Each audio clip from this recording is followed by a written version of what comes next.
we've been talking about the kind of legal and policy, political, regulatory aspects of growth and development, and I think this panel will be able to kind of put a good point on that, focusing especially on some of the things that have been going on in Ravalli County, which are interesting from a journalism point of view, I guess you could say, and have a lot of dimensions to it. So I'd like to bring up our next panel, Perry Ashby, with Westmont Builders and Developers, Carlotta Grandstaff, who's a Ravalli County, recently elected Ravalli County Commissioner, Bill Van Canagan is an attorney with Dotsopoulos, McDonald and Lind, and very involved in a lot of land use related legal issues, and J.P. Pomnichowski, who's a state legislator from the Bozeman area. So welcome, everyone. I think you've got your spots there, okay. So I wanted to start out the conversation here. I think that without being too rude or critical to anybody, but I could see, you know, I think it's fair to say that Ravalli County has some of the most, currently some of the most difficult and contentious issues around land use probably of any county in Montana. And just to kind of jump right into that, we've heard a lot from attorneys and policymakers and others, and haven't yet heard a lot from some of the developers who are involved in these things. And Perry, you've been involved in development in this region for a long time, and you are have had this Aspen Springs project in particular, which was a very large development proposal that was rejected by the Ravalli County Commissioners and is now in litigation, as many things are now in litigation in Ravalli County. And so if I could ask you to start out from your perspective, what is wrong with the process right now? I wanted to give just other than the fact that they rejected your development, but that would be paramount.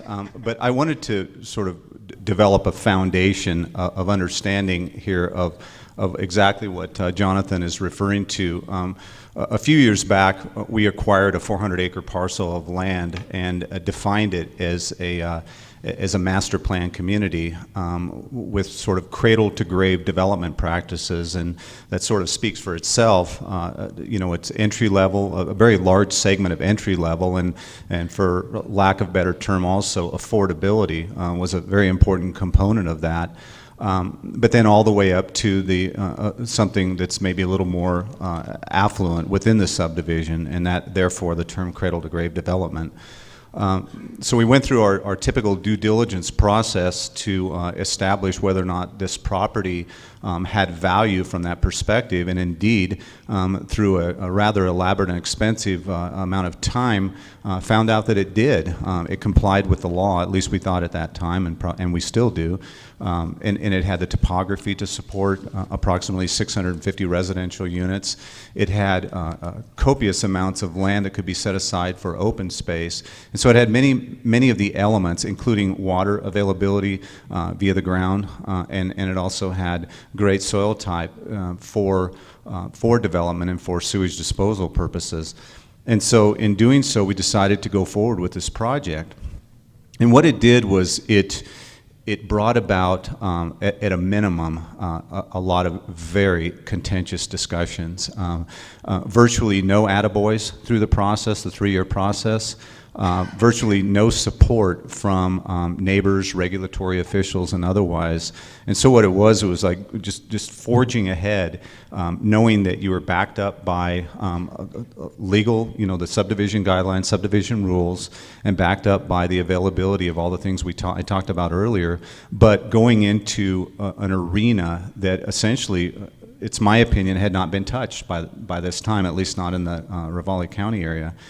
And so I don't do what I do just for fun. There are just certain fundamental aspects of this.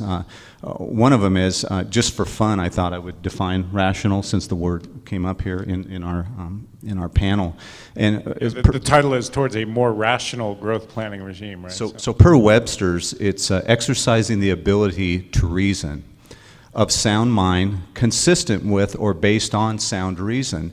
I can candidly say that I saw virtually none of that in going through this process. So one of the things that we can't overlook are just factual things. Supposedly, statisticians think that by the year 2040, we're going to go from a population of approximately 300 million people in the United States to 600 million people in the United States. Short of some catastrophic event, meteor or something like that, more than likely that is going to take place. And in the big picture, it's really not that complex of an equation of what I do. Simply put, human beings need housing, and so what's the most appropriate way to do it? And so you identify the needs, whether it be entry level or whether it be diverse housing types, and you just simply move forward with it. And so a rational community builder like myself would pursue that need based on what we consider to be the most reasonable thing and what's popular for the time. You know, it might be 20 years ago, golf courses were popular, which was sort of the traditional version of open space. But now there are a lot of catchwords that go into development, and we those of us who have a little bit of a vision, we pursue those items. And so I wanted to go through just a short list and talk about rational versus not. So of the elements of this real project that we're referring to here, 40% of the land mass was reserved as open space. And it wasn't just the land that we considered that had very little value. It was the hillsides, so that you didn't see homes crawling up over the hillside from a distance. It was there's a 1 mile long ephemeral drainage with some old growth trees in it, just a very beautiful part of the subdivision. And we decided to leave that and the hillsides and a huge amount of open space to the tune of 160 acres set aside for the entire community to share.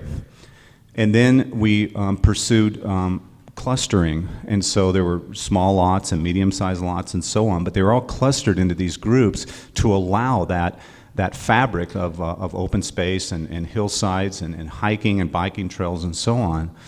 And then we looked at a very advanced sewer treatment system and are working on that, or have been working on it, on approvals for that.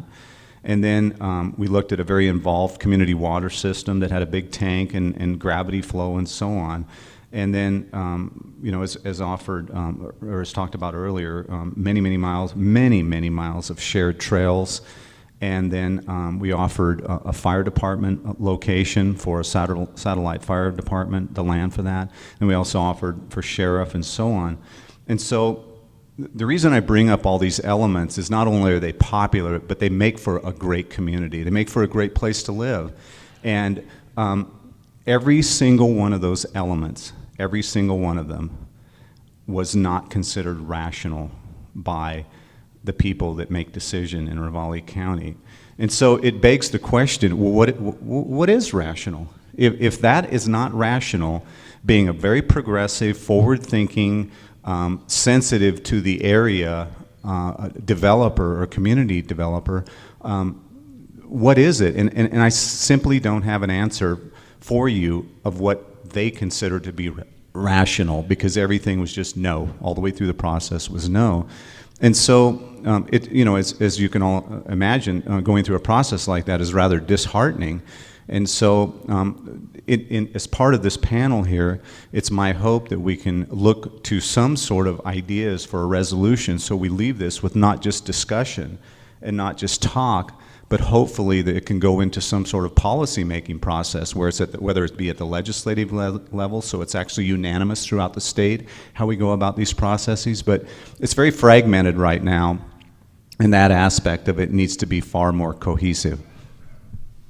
So, Carlotta, I know, and I should preface this by saying that you were not on the commission at the time that specific decision was made, but I think that you could probably speak a little bit to why from a political standpoint, why that project was not popular, and also why, from a political standpoint, there was the passage of a referendum mandating maximum two acres per house, which most planners consider to be not terribly rational.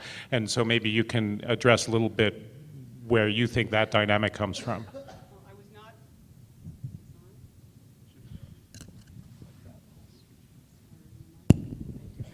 No, I was not on the commission, and I didn't have anything to do with that decision, but you forgot to mention the roads. That's why the subdivision was denied. It wasn't topography or water or interior trails or anything like that. It was the roads. You have to, if you're going to put 600 homes in the middle of nowhere, you got to do something about the roads. And that's why it was denied. And you forgot to mention that. As far as the initiative goes, the 1 per 2 initiative, 1 house per 2 acres, I think Aspen Springs might have been really the catalyst for people. Most people in Ravalli County, I don't think, they don't really want zoning, they don't, maybe for their neighbors, but certainly not for themselves. And, well, that's always the case, yeah.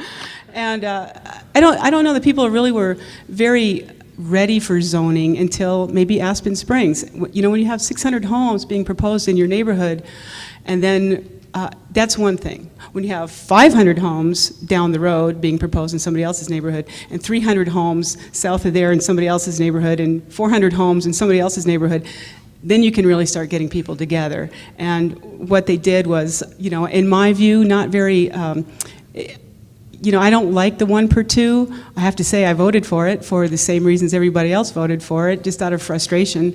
But you're right, it does not result in good planning at all. I think it had the desired effect in that it did slow down the subdivisions a little bit.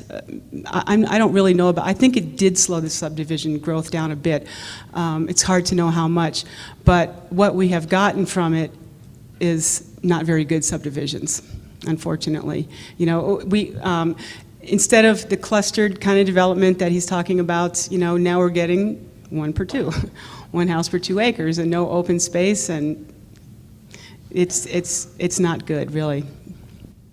Well, and it seems to me that the 1 per 2 thing was a very reactive thing, right? As you said yourself. Well, people don't really like zoning, but they don't want big subdivisions, and they sort of don't want growth, really, is part of, I think, what it comes from. And you could correct me if I'm wrong on that, but it seems to me that there's a kind of a political leadership issue there, which is to say in the county, like, okay, you may not like X, Y, or Z, but life is what it is, and we need to kind of get ahead of this and not just kind of pretend it'll go away and then turn around and do something that doesn't make a lot of sense. Okay, so what's the question? The question is, would you agree that there is a kind of a political leadership dimension to this, which is very important? Oh, sure. I mean, along with the election last November, that increased the commission from 3 to 5 members. Yeah, we have 3 new members, and the 3 of us have been very outspoken that we're in favor of zoning, we're in favor of planning, we're in favor of stream side setbacks, all that stuff. And yeah, we all won. And I would like to point out that we were sued. The county was sued over that election by Mr. Van Canagan, my panel partner here, but he lost and I won. Bill, is that how you would characterize the outcome of that? Well, in an attempt not to turn this into the Jerry Springer hour, I actually wasn't individually involved in that lawsuit. My partner was. So I'm going to pass the buck on that. I did, however, file a lawsuit in the United States District Court earlier this year.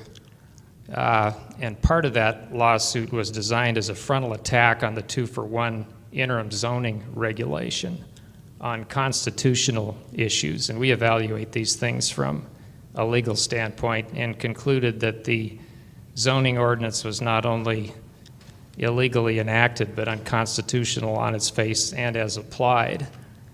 We represented 14 individual developers whose projects had been in the queue for some for extended periods of time, some for as long as 2 years without any resolution, and believed that we had a valid legal basis to bring that lawsuit and represented all 14 of those plaintiffs.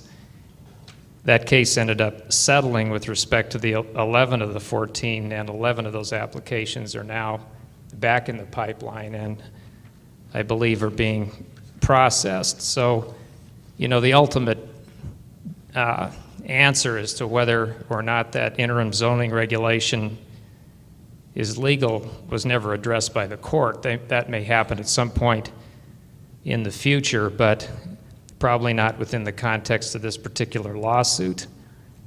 To answer your initial question about issues in Ravalli County as we see it as lawyers, part of what we see, John, is there has to be predictability in the application of the laws and the regulations in a way that people know and understand and can rely on. There has to be consistency. And the law has to be applied evenly and uniformly from applicant to applicant so that people know and understand when they file an application what the treatment is going to be and that the treatment is going to be fair in the end. And that is a right that's guaranteed to everybody by the United States Constitution, not only in terms of the Equal Protection Clause, but in terms of due process, and by the United States Civil Rights Act. And the lawsuit which we brought in the United States District Court earlier this year was brought under the United States Civil Rights Act. And I can see that in some jurisdictions in the state of Montana where regulations that are vague are applied in an unpredictable manner, or where people with developments are singled out for unfair treatment, that there will be other lawsuits that will necessarily have to be filed to decide these issues. And I'm not here to comment on the politics one way or another. When a case comes into our office, we evaluate it and we counsel our clients and make a recommendation and tell them whether or not we think that they have a basis to challenge the status quo. So that's where we come from. Okay, could I respond to that? Sure. I don't know how, under Montana laws, a county commission can deny a subdivision and not be sued. I don't know how that can be. I've been in office for 4 months, and in those 4 months, we have reviewed 16 subdivision applications. We've approved 14 of them for a total of 121 new lots in Ravalli County, over 388 acres. We denied 2, and we use the criteria that the state allows us, 6 criteria by which to judge those subdivisions, all 16 of them. We're very stringent, I would say, in going through our review. We've made some of these reviews last as long as 9 hours over 2 days. And so, you know, we're not cavalier about how we approach this thing. So 16 subdivisions, 14 we approved, 2 we denied, and we've been sued over those 2 this week by Mr. Van Canagan. And so I don't know how, I don't know how you can protect the public interest using the state's criteria, deny subdivision based on what the state's criteria is, and not be sued. I think it just is part and parcel of the whole subdivision review process. In fact, my attorney told us this week that here's a brilliant legal strategy. There is a subdivision pending, a subdivision review coming before us, in the next, I don't know, a few weeks or so. It's coming with a lawsuit. Brilliant legal strategy. At least you double your chances of having your subdivision approved, I guess. And if not, then you're good to go, right to court. So the application was Will filed come with its along own. Will come with its own lawsuit. Well, somehow, JP, in the Gallatin County has somehow seems to have done a somewhat better job with this. So, not to put you on the spot too much. I'd like to address that later also. Sorry? And I would like to respond to that later also. Okay, certainly. What do you think that Gallatin County has done right? Well, Let's put it meanwhile, that way. back at the ranch in Gallatin County, yeah. We've done a number of things that have been very successful. We've also been pushed against the wall before we were spurred to do creative things. And one of those was the the citizen-initiated zoning districts. That's a beautiful, wonderful mechanism. And when it began in Gallatin County, it was very effective. We had groups of neighbors that would come together to make sure that they could always agree that they would have a certain density, that cattle ranchers would always be able to reassert the right to farm and ranch. We had a citizen-initiated zoning district that came forward with its own boundaries and density to protect mule deer winter range, and it was wonderful when it was 2 or 3 citizen-initiated zoning districts. Now, holy shnikes, we have 22. And so we're looking at county zoning. And that put a lot of people off until the county commissioners themselves went and started to do a road show. They went to Manhattan, Montana, Belgrade, Montana, Churchill and Amsterdam, to the smaller communities where people felt most threatened by zoning, and showed them graphics about how our continued development in the present patterns, if they were extended over 20 years, would eat the land. There would be no more open space. There would be very little cattle grazing ground. There would be, river drainages would be threatened, all of the rest. And so we're looking at county zoning now, and it's a very proactive process with a lot of support from people who traditionally had thought they were anti-zoning. So I think that's a real coup, partly because a multitude of uses, not just residential, but the commercial and most recently, as has been illustrated in Gallatin County, the industrial uses really want zoning because it affords them predictability and some protection. There's a new law on the books. Gravel pits have just come up in Gallatin County, the threat of gravel pits. And of course, we're a high-growth county, and we need a lot of gravel. So I really like that we control our own destiny. We produce our own resource for some of our construction in gravel. But in some cases, these pits are being extended, and the permits are being extended for lengths of time and distances very close to residences. So there's a new law on the books that says that gravel pits will not be allowed in residentially zoned areas, but they are allowed and may only have mitigation in other types of zones. So the gravel pit operators are all for zoning. So are the residents. So I think that's a pretty good development in Gallatin County. So you think the county commissioner roadshow in particular was a kind of an effective thing? That helped a lot. We had a newly elected commissioner. He's been on the commission 2 years out of a 6-year term, who's a rancher. He's a very well-known rancher. The fact that he could speak to his friends and neighbors, and it was very non-threatening, it was someone they knew, helped immensely. I think if I had gone to talk to them, it may not have had the same result, although I'm very charming.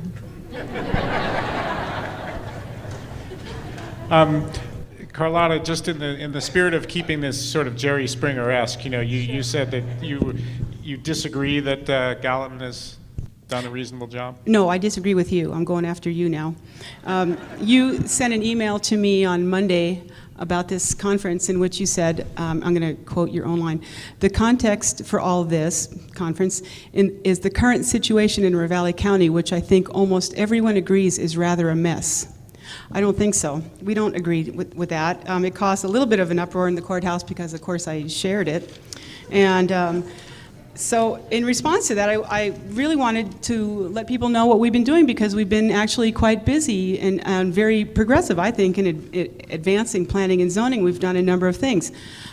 In the last election, aside from the 1/2 emergency zoning, which we're very likely going to extend for another year next week, the voters also passed a $10 million open lands board to protect agricultural lands.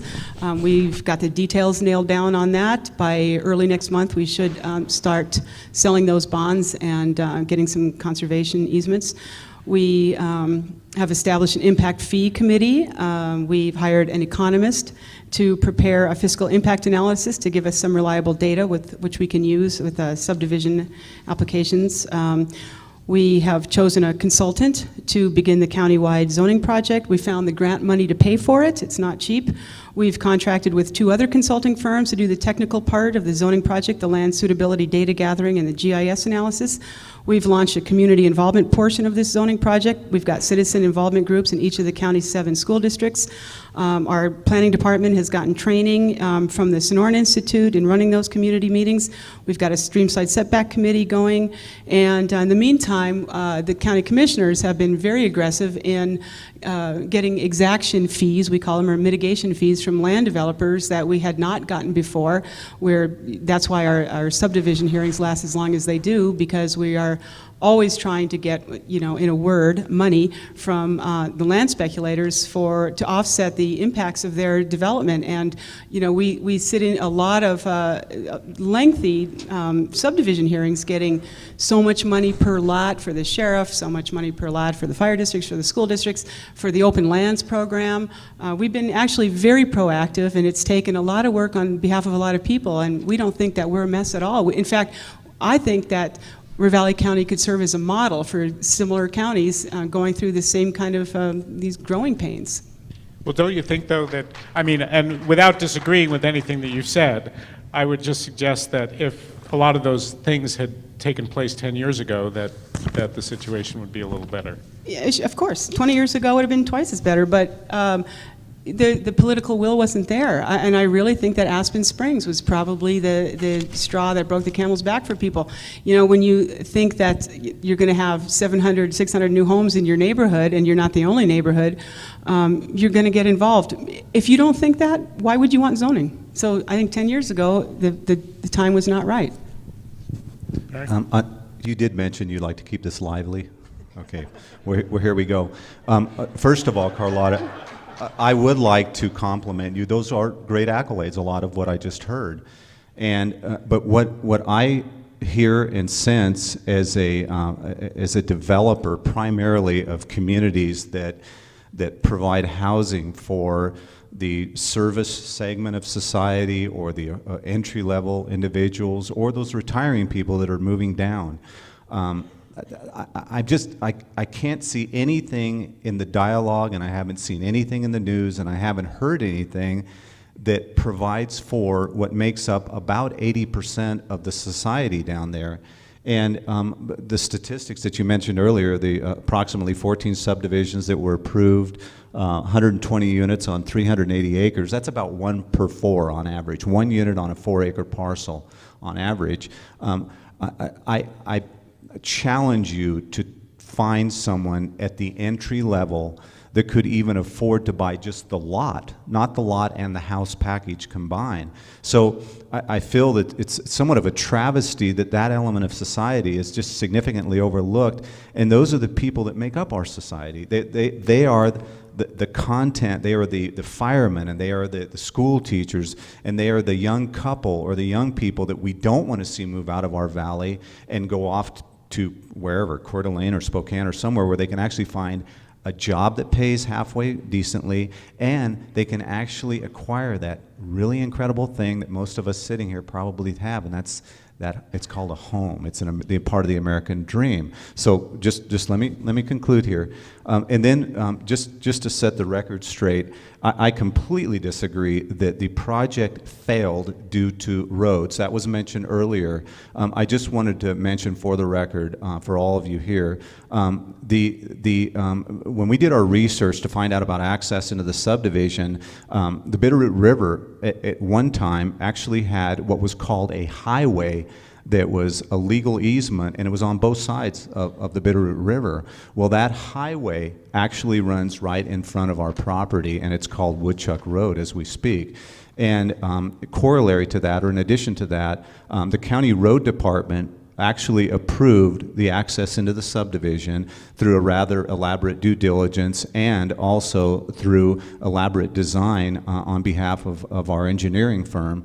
And then furthermore, just in case that wasn't quite enough for accommodation of these 630 units over a 20-year period, Ravalli County actually hires a consulting engineer to render an opinion about the road, and if it was designed properly, and if it had proper adequate access, and so on. And the consulting engineer signed off on it. So that was simply a matter of putting the record straight. Well, the Department of Transportation also, I think, referred to that intersection of the East Side Highway and Highway 93, which would be impacted by Aspen Springs, as the situation there, unless it was mitigated, would be, their word was either dire or drastic, so it was a road issue.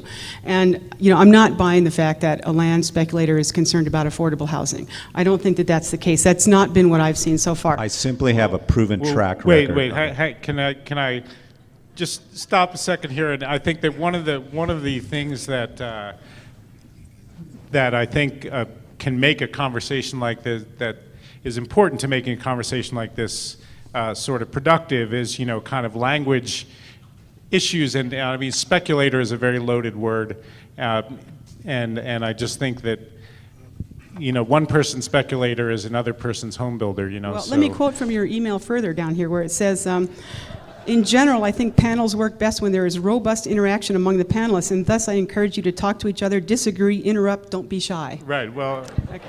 there you go. All right. So, So that, yeah. now I wanted Go for also to talk about your brochure here, which says, I'm quoting from your brochure for this panel. It says, we can do a much better job of creating the kinds of outcomes that almost everyone desires: attractive, community-friendly development that's sustainable, affordable, profitable, and protective of wildlife and open spaces. So, you Well, know, and I think Perry would argue that that's what he's doing. yeah, well, you know, it sounds like it was written by Rodney King. It's like, how can we all get along with the land developers? And it's been my experience that, you know, community friendly is not what land developers, land speculators, they are land speculators. It's not what has been proposed. It's not about community. It's about maximizing your profit, and it's about oftentimes, maximizing your profit at the expense of community. You know, when we all have to, when the rest of us are having to pay to improve those roads, because I'm telling you, Ravalli County has very minimal requirements for land developers, very minimal. And one of them is road improvement, and they try to get out of that. Almost every time, they always ask for variances to get out of the road improvement. So, you know, when you have 30 homes here, a couple of years later, you got 30 more homes. Another year later, you got 30 more homes. Now the road's really bad. Who has to pay to fix that? Everybody else. In the meantime, you know, the developers have not pitched in enough money, or maybe even at all, to fix the road. Bill, Just did you to have- weigh in here briefly from the legal standpoint, one of the issues that exaction fees and road development fees raises from a pure legal standpoint is state law that says that these fees have to have a rational nexus or be proportional to the actual impact that the improvement creates. And so to the extent that a developer is required to pay more, and sometimes substantially more, than the proportional impact that the development creates, that creates a legal issue. It's not what our state legislature has mandated. It's not what our courts or any of the courts across the country have required. And so I think we have to be real careful when we delve into that area, because there are exaction fees. And I'm not singling out Ravalli County here by any means, but to the extent that exaction fees are taken and road development fees are imposed in a manner that's highly disproportional to the actual impact, then in most cases litigation is going to result.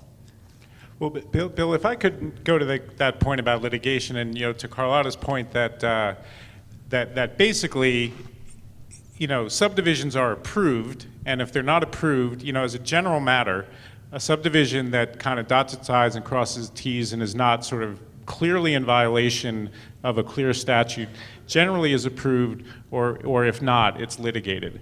And I wonder if, you know, is there actually really the power in state law as currently structured to allow a county to really have its own land use policy without being in violation of state law? I think the answer to that question is yes.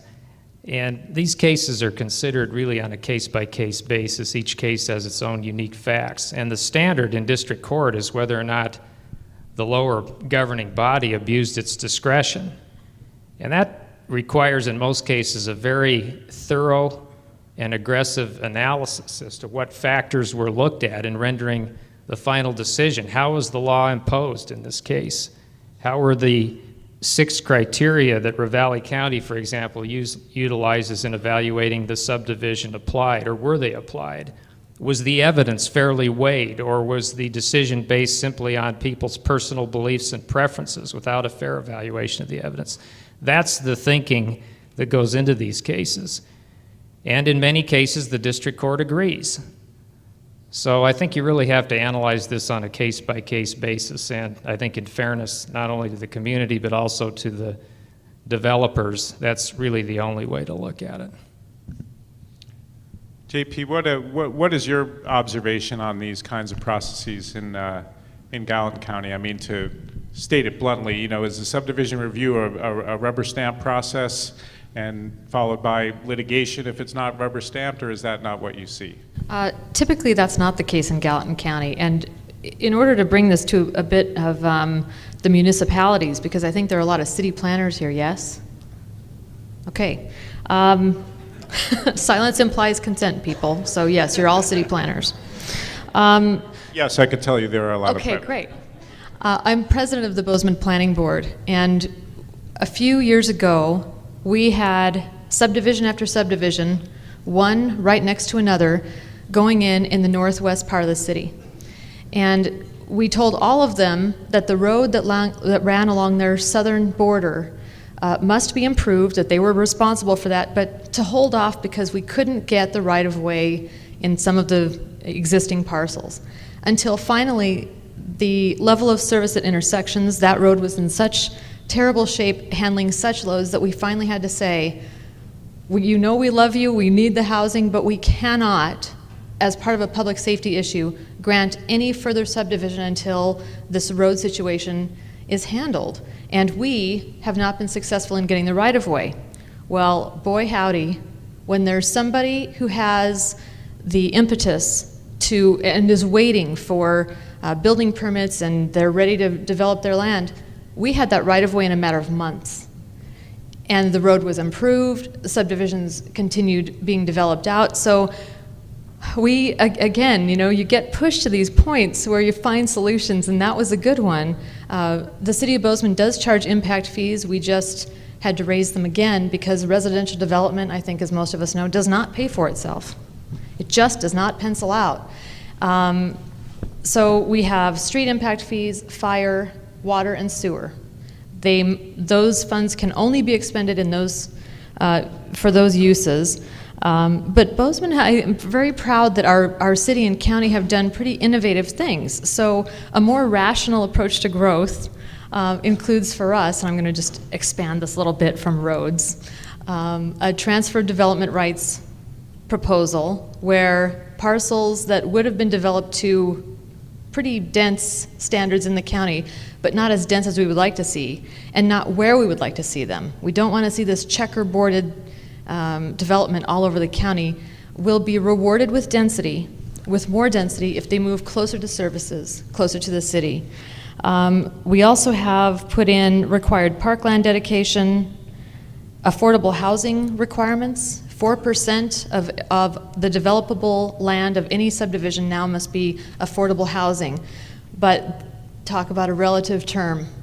The average cost of a home in Bozeman today, I just called the Chamber of Commerce who told me, $279,000. That's to get in. That's a standard city lot, a standard home on a city lot. So our affordable housing starts at $180,000, which is, it's just unreachable. So we're trying many things to overcome that. I'll continue talking as we go. And we will talk more about affordable housing and other things tomorrow in some of the urban development sessions.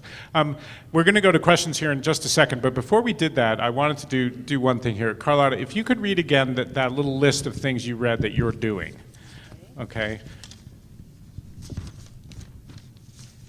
And then I'm going to ask Perry to comment on that list of things. Right, and this is in about the past year.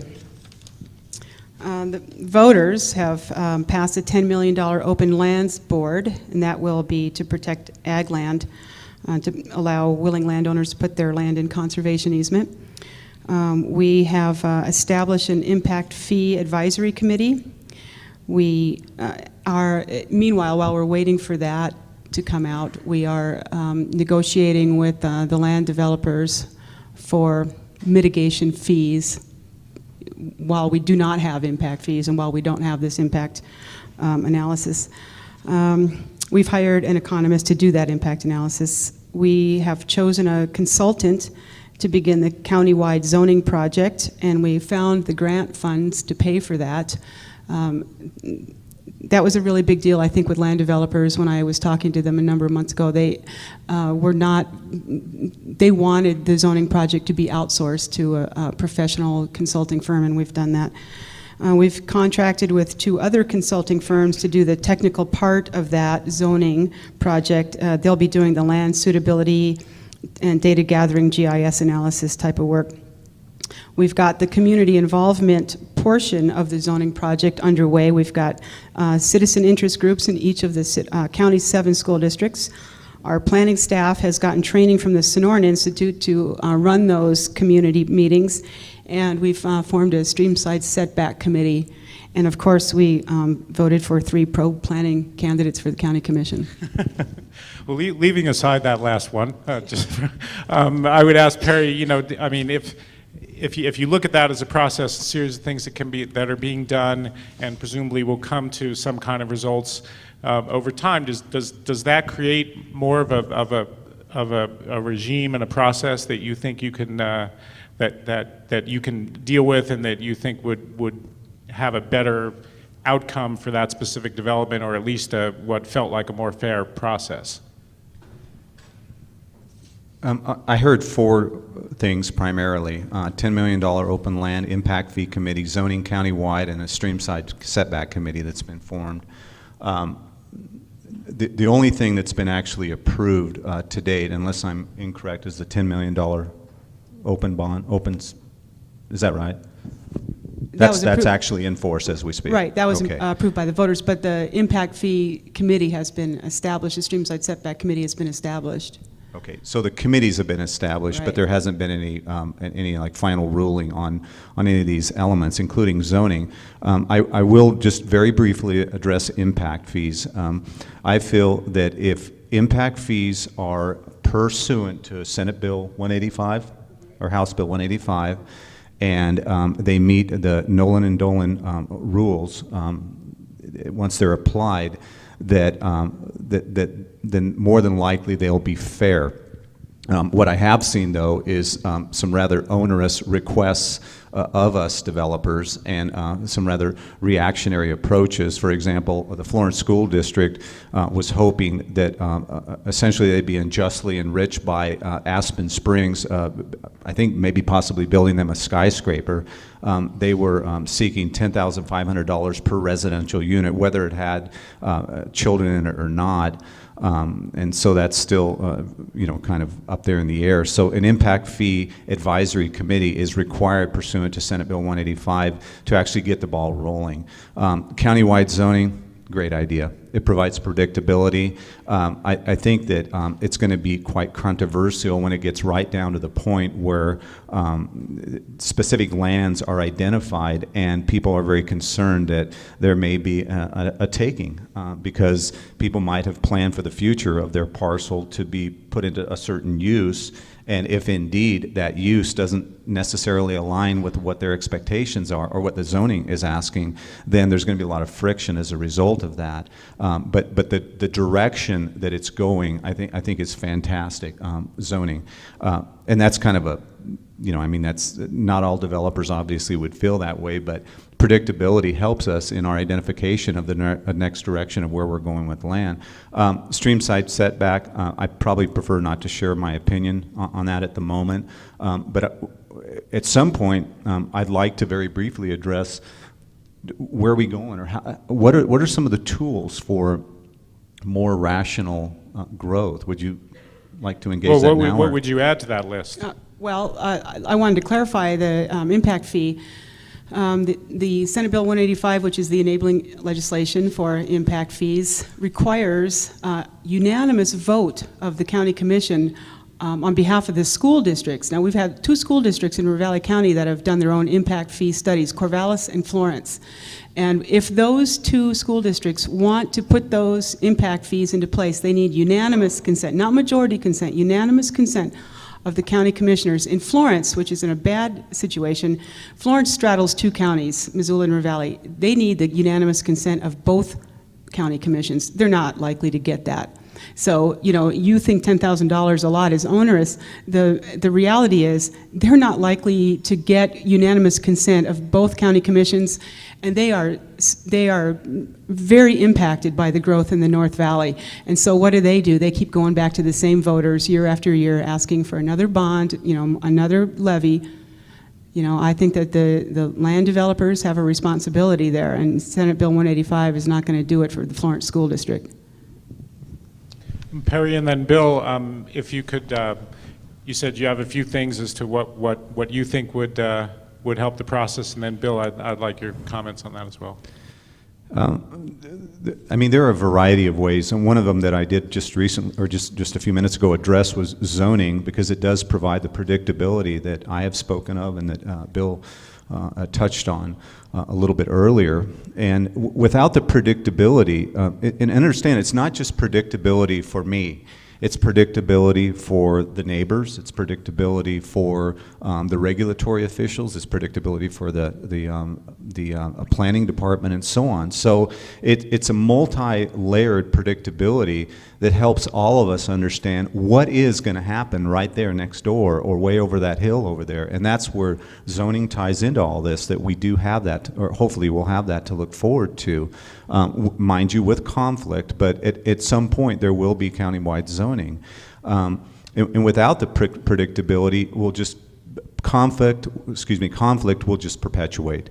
And so people that are used to having what they think is open space, which actually happens to belong to someone in the private industry, if they knew as they were going in and making an acquisition of, say, their residence and the land under it, they knew what was going to be out in that perceived open space location, then they would have the predictability in making a decision whether they want to live there or not.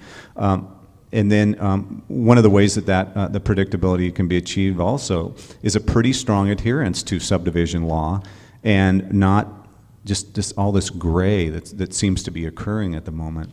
And then in moving towards a direction of rational growth, I really believe that the pattern simply needs to change. I think the 1 for 2 is an absolute travesty. The fact that 390 acres are more or less used up into perpetuity for only 120 residences, it just flies in the face of good land planning practices, and not just in my opinion, in the opinion of many people who understand good development and good land planning.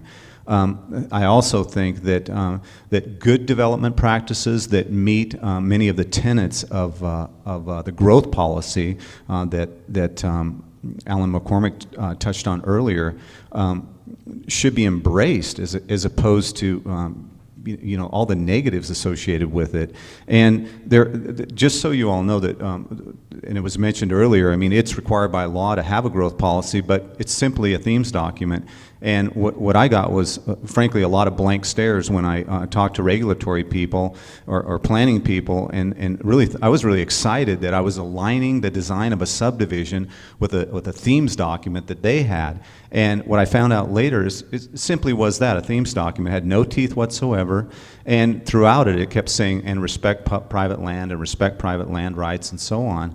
And so rather than just consider it a themes document, it needs to be some kind of a statewide, possibly a statewide growth policy, so there's some continuity amongst it, and there need to be incentives associated with it. In other words, carrots as opposed to sticks if you do follow many of the rules associated with that. Missoula County has some great elements to their subdivision and zoning regulation, and if you meet certain criteria, I guess simply put, the bonus that you get back for doing these things, you know, little tot parks and creative architecture and so on, is you get more density. So moving in that direction. Bill? Yeah, I think that there are a number of tools that are available to people in both the public sector and the private sector to move toward a more responsible growth regime. I think one of the tools that's available is interaction, or more meaningful interaction by the development community with the planning staff. I think there's an opportunity to resolve a lot of issues at that level with the planning staff through more meaningful interaction. And I view litigation as a last resort. I tell my clients that all the time. If there are other solutions that are available, we ought to look toward identifying those and solving problems. I think that the people that are with the Ravalli County planning staff are outstanding people. I think they are people that want to do the right thing. They have a real conscience when it comes to addressing these issues, and I think they try to find the middle ground, which in the end is what is going to have to occur here if responsible growth is going to ensue. Both of these views are going to have to find a meaningful middle ground.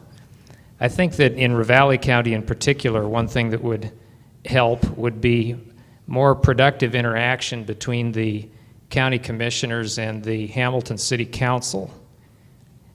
I was involved with a project known as the Area 3 Plan, which was adopted by the county last year.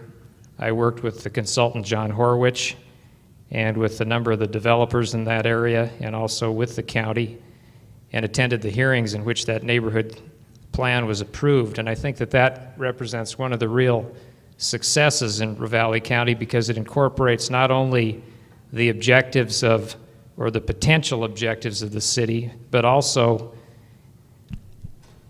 takes into consideration the real pathway of growth in that area and ways to effectively accommodate it, not only in terms of growth itself, but infrastructure and other issues that are attendant to growth. And I also think that it's very important for the regulators to understand the role of a growth policy in the decision making, that the growth policy can be an exemplary vision statement, but should not be utilized as a regulatory tool, and that to do so sets a very dangerous precedent and probably opens the door to further litigation, which I don't think anybody wants. So I think really in the end it will come down to people on both sides of the aisle, if you will, trying to identify middle ground, places where they can sit down and talk and compromise these issues. And in the interim, be mindful of the law. The law is what it is, and it's incumbent upon our elected officials, as well as people that operate in the private sector, to understand the law and obey the law and follow it. So those are my thoughts. Thanks. Do you want to have a last comment there before we go to questions? Sure. I'm glad to know you think we should only sue as a last resort, 'cause you sued us twice this week. It's only Thursday. And in both cases, as a last resort. Thank you. I was just doing my Jerry Springer impersonation. Yeah, I totally agree that that we need to have more communication with landowners, as to what people have in mind with their land. I think that's a great idea. Case in point is the 8 Mile drainage, which is prime for development right now. It's adjacent to Missoula County, where the jobs are, and there's a lot of subdivisions pending there. What would be the ideal would be for all those landowners to come together with the planning staff. Yes, we do have an extremely talented planning staff, and they would be very helpful to those landowners if they would come to them and try to come up with a common development scheme that would result in something that you have here in your brochure, community friendly and affordable and profitable. I think that that's doable, and in fact the county road supervisor has requested that as well. He wants to know what he's going to be required to do as far as road infrastructure in that area. Our planning staff actually did approach some of those landowners and were rebuffed. I approached one of the landowners at a subdivision hearing recently, and I was turned down also. So it has to be a two-way communication.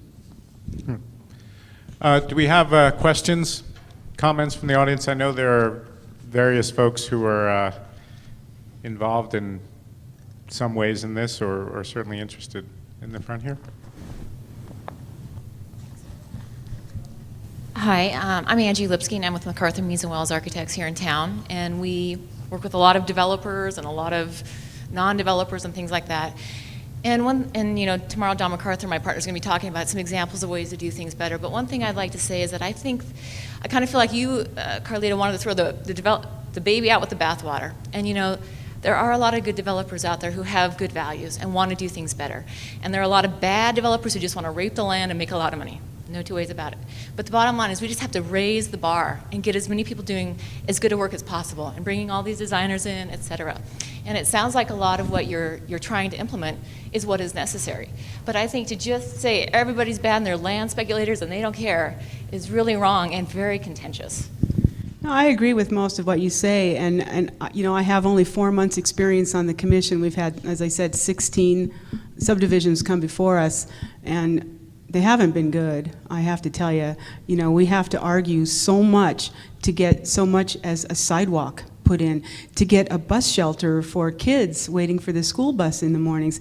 It is hours of arm twisting to get these simple things. And I'm not talking about, you know, huge concessions.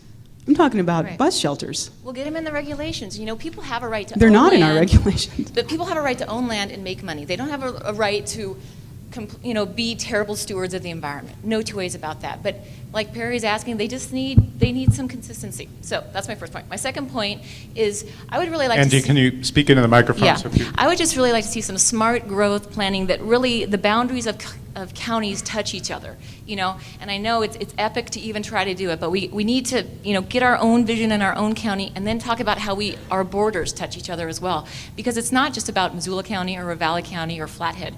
I mean, we're all in this together, and we need to think even, you know, beyond our borders. You're right. I agree with that, and we have the perfect opportunity right now with the 8-mile drainage, which borders Ravalli and Missoula County. I would hope to get people together to come up with a common and, you know, good development scheme for that area. I think that we have 2 opportunities to do that. Next week, the folks up there are going to meet with the county commissioners on a voluntary zoning district that could open the door to that wider conversation. If that fails, there's going to be a lawsuit, and that could prompt a wider discussion. I hope that the voluntary zoning district is the vehicle we use and not the lawsuit, but you're right. That would be a great area to start. And I think that that's a very good point about the inter-county cooperation, because, you know, you see already in Missoula County, people going to, you know, to Mineral or Granite County because the regs are easier. I know in Gallatin now you go out to Broadwater County where they have different issues, and that coordination is going to be increasingly important, and which is a whole nother discussion. But anyway, more questions? Yes. Yeah, in the front. I'm with my partner in planning, Carlotta. I am another county commissioner that was just voted in Ravalli County, so I want to make sure that I appreciate Carlotta and her standing up there and doing what she has to do for all of us that are back in Ravalli County. But I do want to add, there's 2 issues. I was raised in Ravalli County. I traveled for 20 years as a military wife and saw different areas being changed, the communities changed by development, and I came back 15, 16 years ago and saw my own valley, which I thought was going to be protected, you know, with the mountains and everything protected, but it wasn't. It was affected by the development. 2 things. Being a child in Ravalli County, there was a very individual feeling about being raised there. Hamilton did not want to be Corvallis. Corvallis did not want to be Stevensville. So that was very important to our identity. But when Perry brought in that subdivision, which Perry saw me at all the subdivision meetings before I was elected, it was another town. There was 600 houses. Stevensville's only 723 homes. So the people in Ravalli County, I think, felt like, how do you build a new town when we had all of this when we were children? So there was a lot of transitional thinking that they said, no way, we're going to do this. And then there was, I believe, approximately 5 other huge subdivisions that were coming into the county. So that's a huge amount of population in those big, huge places. And Perry was out of town, you know, he wasn't close to town, so that made it that it was a separate place. That's one thing I wanted to mention. The other thing is when people worked on the growth policy, which I was a part of for the number of years, the people that worked on that felt like they'd been dismissed. So when you know, you talk about the growth policy isn't regulatory, it isn't important, but it is. It's almost what I would put it like is you've got the law and then you've got the spirit of the law, and a growth policy brings that together. We have to follow the law, but we also have to look at the spirit of community. And I think in this whole situation, that's been dismissed, and the people there feel that pain. So I just want to mention that those two things are things that are happening in Ravalli County, and I think that's why Carlotta, myself, and Jim were elected. Thank you. Do you have a comment on that? If I may respond, some good points brought up, and what's interesting or almost ironic is that the larger the magnitude of the project, it provides the predictability that I've discussed and others, but it also brings about just a huge amount of fear of the unknown and so on, which once again is ironic because you're just laying all the cards on the table. This is the plan, this is the future. This is what we hope and so on, whereas there's the other bait and switch approach where you could take a 400-acre landmass and you could duck under the radar and you could put fall under this guideline. I think it's 20 units or less, then you pay a pro rata share, and there's just a lot less scrutiny when you go. And I could have just piecemealed throughout the entire process until the subdivision was built out. The unfortunate aspect of that is it doesn't develop a vision. It doesn't provide for that fabric of community through open space, small commercial centers, and so on. So, you know, it's back to that incentive aspect of it. Is you throw the smart growth or quasi-smart growth concept on the table, and it's met with a lot of, well, a lot of ire. In the back here?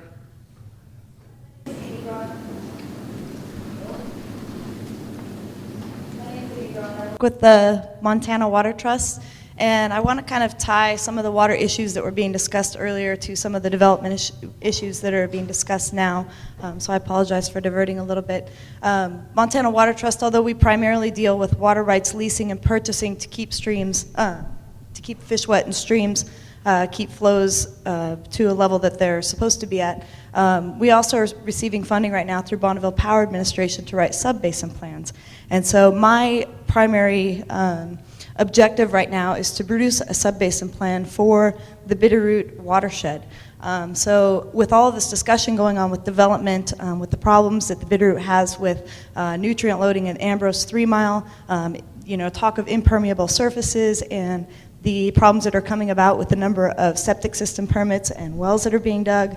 This is an enormous opportunity to bring everybody together, developers, water resource managers, et cetera, to help produce kind of a plan. And so I just wanted to use this opportunity to sort of let people know what's going on and tell you to keep a heads up for when we're having some of the meetings to draw the different interests together to produce this, what we're in the assessment phase right now, which will go till May 2008, and then the next year is a management phase. And that's kind of looking at the demographics of Ravalli County and the portion of Missoula County that drains into the Bitterroot River, to kind of look at the impacts of demographics, water resource issues, impacts from some of the bigger things that may be happening, the McClay development, et cetera. And so understanding that Ravalli County is really going through some growing pains, looking at this as a great opportunity to come together. So I just wanted to put that bug in everybody's ear and have you take that as a good opportunity to help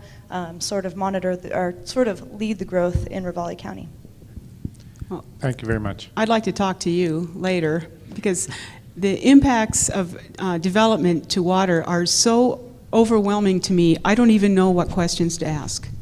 And we have one subdivision pending before us right now where the impacts to the water seem so huge to me that we just had to put the whole thing off. We couldn't even discuss it. So I will talk to you later. Thanks. So, I know we have more questions, but we're actually running late, and so we're going to have to stop there. But I really do want to sincerely thank the panel for being willing to kind of, get up here and share, some pretty serious differences up here, which I know is not an easy thing to do, and I really appreciate everybody's willingness to do that, and I hope that this can be a bit of a starting point for for better conversations in the future. So Thank you very much. I really appreciate it. And I think the audience does too.